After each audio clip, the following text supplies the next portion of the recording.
I've been a trucker for close to 15 years now. This happened to me in 2017. I was driving an overnight haul through the Mojave Desert in California, headed for a destination in Arizona. I think I was delivering appliances, I don't really remember. It was pitch black darkness in every direction. The headlights on my semi were really dim at the time, and I had been putting off getting them fixed forever. Usually I couldn't tell the difference, but since there were basically no other cars on the road, it was much more obvious. I remember having to strain my eyes every few minutes to make out the road in the distance. That could have been a horror story in of itself. I was debating pulling over for a couple hours and waiting for sunrise, but I didn't want to waste my time. I desperately needed the money at the time, so I kept driving even though it wasn't fully safe. I figured since it was basically a straight line it would be okay. I think it was about an hour before sunrise when I saw something approaching fast in the distance. Worried about hitting an animal, I slammed on the brakes. As my truck screeched to a stop, I realized what was in front of me, a car with its hazards on. The weird thing was that it was in the exact middle of the road, like literally on the double yellow. What was even weirder was that the passenger door was wide open. My truck stopped maybe a foot before hitting it. Not to toot my own horn, but I'm a pretty fearless guy, and I know my way around a bar fight. Because of this, I wasn't really scared when I saw the car. I was more curious than anything. I thought maybe someone needed a jump or something, so I reversed the semi and pulled over. I thought about throwing some flares down, but decided against it since I hadn't seen a single other car on the road besides this one. I got out of my truck and made my way over to the car. It was a warm, still night. I remember thinking how strange it was that there was almost no wind. It was also really quiet that night. The faint click of the hazards was the only sound in what felt like the entire desert. I got a little closer to the car. I vividly remember that it was a new-looking red Ford Fusion. I approached the car a little cautiously. Like I said, the passenger door was wide open. I walked around the car and stopped in my tracks. It was completely empty. I made sure of it too, checking the back seat and anywhere someone might be laying down. There was literally no one inside. All of a sudden, I was much less sure about the situation. I was expecting someone to need help of some sort, maybe even someone who took a nap in a really dumb spot. I certainly wasn't expecting this though. The car was literally empty. I cast a few glances over my shoulder, feeling a lot more uneasy now. I kept whipping my head around, looking in every direction. I felt like someone was going to charge me or something. The problem was, it was so dark that I couldn't see that far in front of me, except for what was lit up by my truck's headlights. It was eerie. I waited a while longer, thinking about getting back in my truck and forgetting about this whole thing. Someone was out there, somewhere. Against my better judgment, I decided to keep investigating. I looked inside the car, but everything seemed completely normal. The key was even in the ignition, although the engine was turned off. I got back out of the car and made my way over to the trunk. Might as well have a look, I figured. I went to open it, but it wouldn't budge. Locked. I grabbed the key out of the ignition and unlocked the trunk. Still though, the thing wouldn't budge. It was jammed from the inside somehow. I opened the back door and tried getting at the trunk through the back seat. To my surprise, it actually opened. There were 3 squished garbage bags back there, along with a rope that was tying the trunk closed. I remember glancing one more time over my shoulder before reaching for them. The coast was clear. I must have been within 5 inches from one of the bags when the loudest gunshot I've ever heard rang out into the night. I slammed my head on the roof of the car in shock. I didn't even think. I threw the keys on the front seat and got out of the car as fast as I could. As I was climbing into my semi, I heard a grungy voice yelling in the distance. He yelled "hey" a bunch of times, and his voice seemed to be quickly approaching. I scrambled into the semi and turned it on. I threw it in gear as fast as I could. I remember cursing a bunch of times as the engine initially stalled, and that's when I saw it. As my truck began pulling out, I saw a person standing at the trunk of the car. It was a short, husky guy with red hair. He was wearing overalls and shin-high boots. In his left hand, he was holding a small shovel. In his right, though, was an old-looking hunting rifle. We locked eyes for a few seconds as my truck began to drive past him. He didn't move. I remember him not looking crazy or anything. He had this worried look on his face. As I passed him, he dropped his shovel and started waving his hands. He yelled "wait" a few times, but I wasn't staying there another second. As I drove away, I watched in the rearview mirror as he ran after my truck for a few seconds before sprinting back to his car. It was clear he wanted me to stop, but there was absolutely no way I was going to do that. I stepped on it, pushing the semi much faster than I should have. I drove for like 5 minutes and started to think I was in the clear, but then I saw headlights fast approaching behind me. I remember feeling more scared than I've ever felt in my entire life. I called the police and told them what happened to the best of my ability. That's when the car was basically right on my tail. It started honking like crazy at me. I honestly didn't know what to do, so I just kept driving, praying to God he wouldn't try and ram me. After like 15 minutes of this, he cut in front of me and hit his brakes, forcing me to slow down. I was just about to crash into him when finally some flashing police lights appeared ahead. The Ford veered off to the right and sped into the desert, disappearing from sight. I pulled over and waited for the officer to show up. I frantically told him what had happened, but the useless cop decided to get a report from me rather than chase the guy down. I was so pissed about that. I told the guy like twice that he could probably catch up to him if he left now. The cop told me not to worry and that they'd do a thorough search as soon as backup arrived. He sent me on my way and said they'd call me if they ever had an update for me. They never did.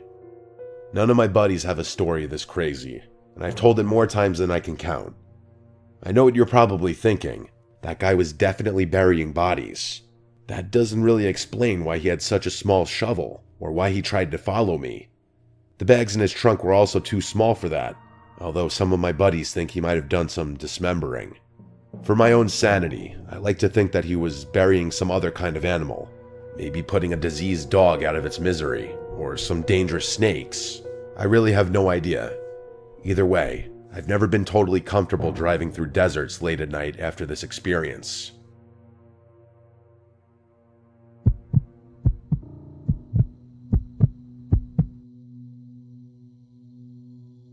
I'm sure you've seen some of the more modern videos online where truckers will document their daily routines and provide tips for each other.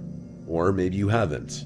But being as I'm on the younger side in this industry, every time I open TikTok or YouTube Shorts, that's all I see. I won't get into it, but I had to drop out of a pretty prestigious university for some personal reasons, and people always tell me I could have been more than a trucker. It's honestly not a bad gig, though. I've been making deliveries for north of 2 years. Obviously, the only strenuous part of the job is the long hours. You can never truly gauge how the isolation will affect you without experiencing it firsthand. My only advice would be to make peace with whatever demons might be lurking in your subconscious, because they'll definitely eat at your brain in the lonely hours. That's what happened to me, anyway. This happened to me 3 months after getting employed by my first company. I was basically as new in this trade as one could get. I was driving from southern New Jersey to Lafayette, Indiana, a 12-hour drive. 12 hours driving might not seem that crazy, but factor in the fact that I just completed an 8-hour trip, and that should put things into perspective. I wanted to get deliveries done as quickly as possible, so I opted to drive through the night. I'd get to Lafayette just before 3 a.m. Things were going smoothly. There were virtually no other cars on the road, so I was able to push the semi a little faster than normal. About halfway through the drive, I remember reaching down at the center console to chug a Red Bull, but there weren't any. Of course, I had forgotten to restock my truck after completing my previous delivery. After slapping my dashboard a few times, I groaned in frustration, knowing I'd have to stop somewhere. There was nothing I hated more than having to make stops during my drives. I might be unique in this, but I always get exponentially more tired when my vehicle is immobile, even if I'm only stopped for like 20 seconds. After glancing up at the navigation, I figured I had no choice. Either fall asleep on the road, or stop and get an energy drink. In my brain, those options were pretty much equivalent. Reluctantly, I pulled into the first service stop I saw.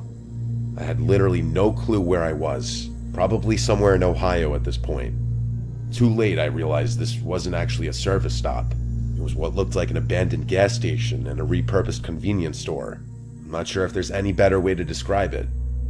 Either way, it looked like there was another quick stop store not far up the road, so I figured I'd go there if anything.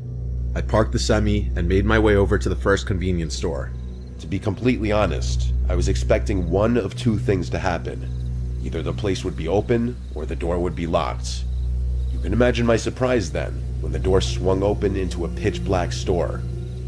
I looked around, hoping maybe I'd get lucky and there would be a drink or snack left behind. Just before I was about to turn around, my eyes adjusted to the darkness, and I picked up on a faint glow emanating from the corner of the room.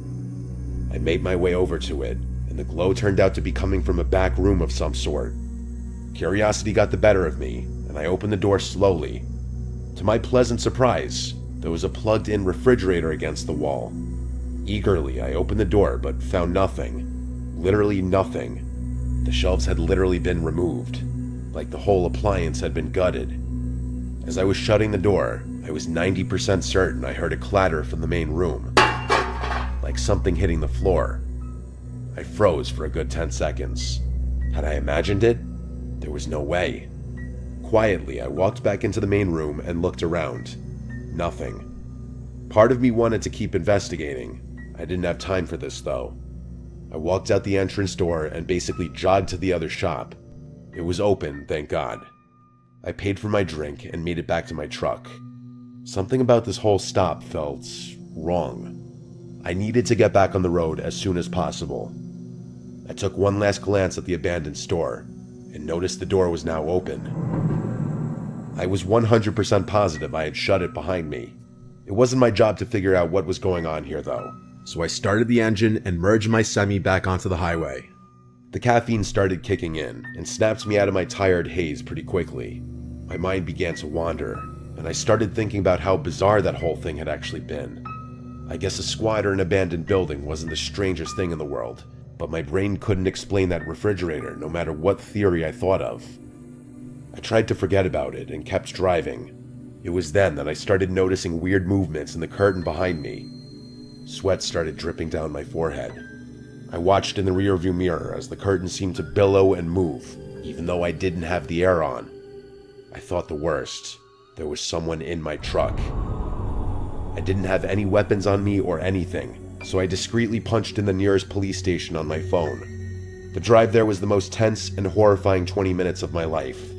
I kept imagining that person reaching out to grab me or trying to crash my truck. Finally, I approached the police station. I stopped the semi as close as I possibly could get and basically ran over to the police station. In seconds, my truck was surrounded by police, and after I opened the back, what I saw will stay with me for life. The police pulled out 3 homeless-looking people, 2 men and 1 woman. They were wearing rags and were wrapped in nasty-looking blankets. One of the men was armed with 2 switchblades. All 3 of them refused to talk, but stared menacingly at me as they were getting cuffed. I have no idea what they wanted. I don't think I'll ever know.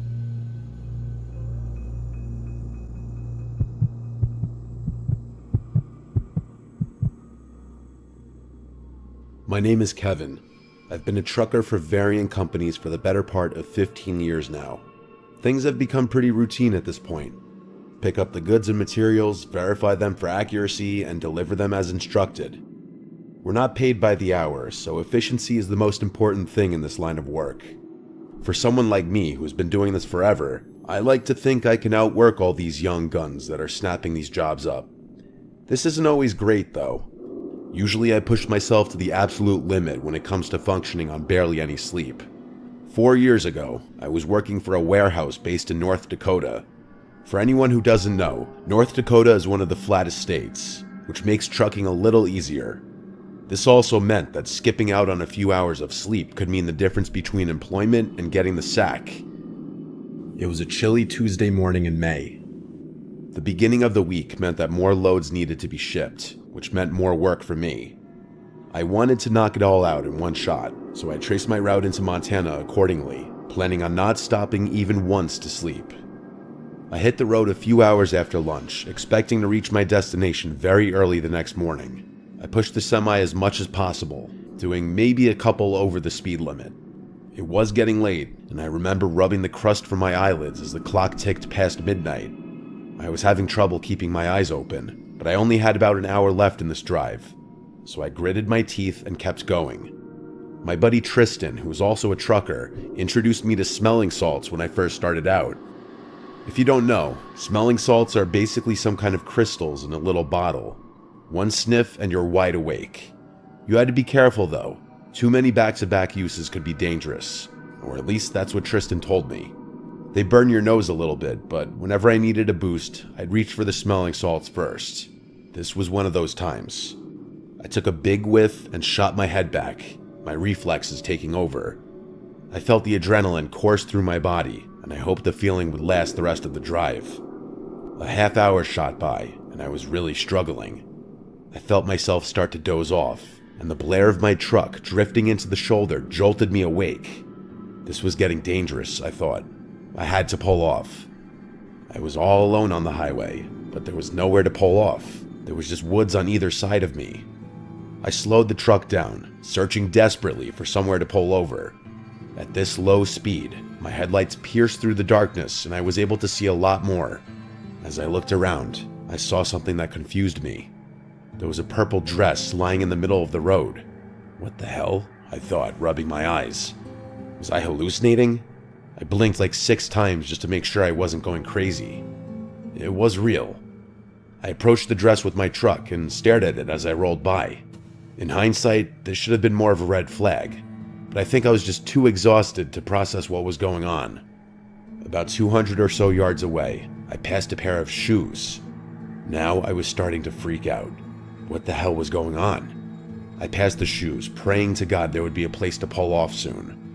My old man, David, was a super religious guy, so I clutched his old cross and hoped he would come through for me.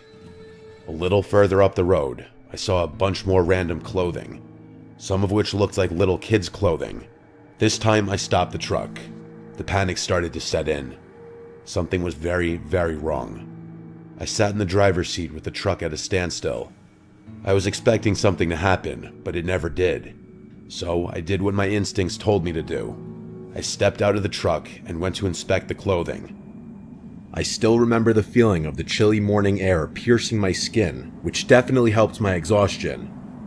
I approached the pile as cautiously as I could. It was indeed kids' clothing. It looked like there were both boy and girl pieces of clothing in the pile. I looked around into the woods, but I couldn't see much of anything in the darkness. I had my head on a swivel, worried that this was some kind of trap. I decided it was not my business to figure out what was going on, so I made my way back to my truck. Just then, I heard a crunch from the left. I whipped around, trying to see what was there. I stood there, waiting to hear another sound. After about 30 seconds, there was another crunch, but this time from the opposite side of the road. My survival instincts kicked in, and I sprinted towards the truck. I jumped into the front seat, but just before I slammed the door, I heard a child's scream ring out. I froze, my heart bursting out of my chest. I was caught in a crossroads. I wasn't going to fight some random people in a pitch-black woods, but I couldn't just abandon some helpless kids either. Before I could make a decision, another almost identical child's scream rang out. Without thinking, I turned the truck on and pointed its nose toward the spot in the woods where I heard the noise. My headlights lit up about 30 yards into the woods. There were 3 or 4 people, one of whom was holding a massive speaker. They ducked behind a couple trees as my truck lit them up, but I had exposed them for just enough time to make out what they were doing. They hid from the light before I could really make out any distinctive features, but I swear on my old man David's grave, they were holding up a speaker, trying to lure me into the woods with a fake kid screaming. I was just in shock. I just sat there, staring at the trees those people had just hid behind. I reached for my phone to call the police, but before I finished dialing, I heard a thump from the body of the truck. Someone had thrown something from the other direction. I was done. I turned back to face the road and slammed on the gas. As I sped off, I could make out a person on the other side of the road.